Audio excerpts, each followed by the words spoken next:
Well, now, off in the distance, you can hear it. There's some lawnmowers running and a weed whacker, and that is a young man named Larson who is owning a landscaping business here in Eden, North Carolina. And he's a kid that I taught him, and I taught his older brother. And as I was walking by, I was looking at him, and I thought, my God, that guy looks kind of familiar. And then I looked at his truck, and it said Larson's Landscaping. And then I looked up at the house that they were mowing, and it's the very same house that I uploaded a video, gosh, it can't even be a month ago, about this abandoned house. And lo and behold, it's all of a sudden the grass is getting cut there a month later. I'm not trying to forge any kind of bridge between my video and the grass getting cut, but I do believe that in life, sometimes I think the Lord kind of, if you're paying attention, suddenly dots begin connecting together for you, and you can think of that as you being real smart, or that just simply, sometimes if you're on the right path, you kind of spot things that remind you of places you've been before on the path.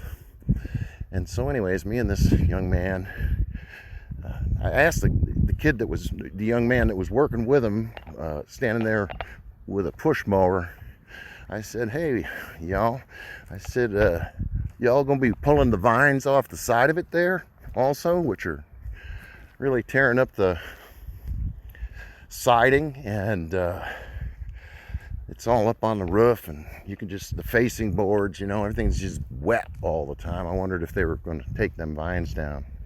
He said, I don't know. And then I asked him, I said, what's the last name of that guy over there on that mower? And he said, that's Larson. And he told me what his last name was, and that's when I realized this is the young fella that I had taught.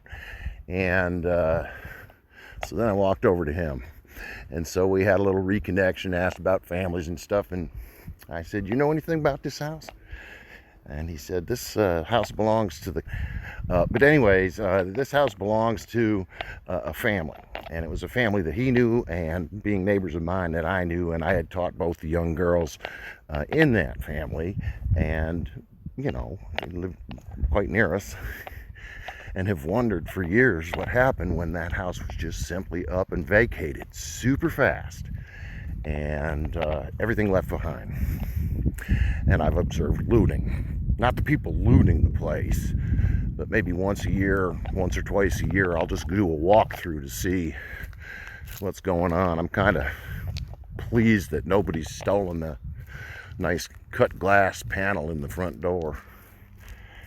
But anyways,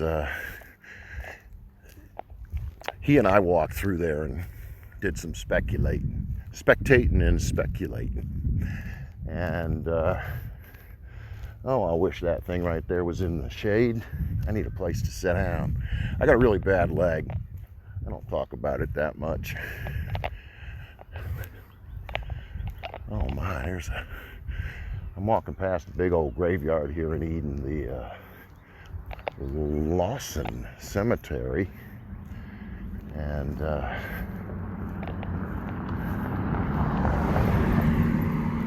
it's an old one.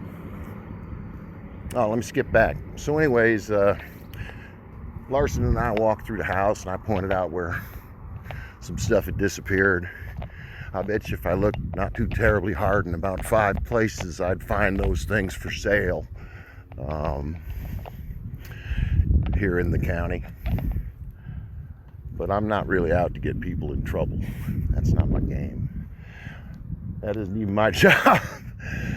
But I have a very, very hard time not thinking about a puzzle that I haven't solved yet. I think everybody knows that about me. And I told you mean Larson,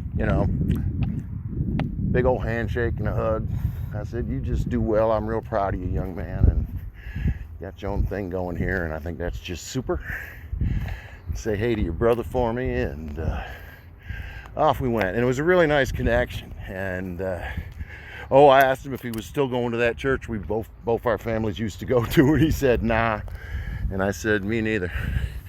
But anyways, on that note, connect the dots happens. And I think that that conversation was worth having today on a whole bunch of levels. And maybe that house is going to get cleaned up and, sold to a family before it falls in on itself. I think that's the absolutely best case scenario. Okay, I'm done.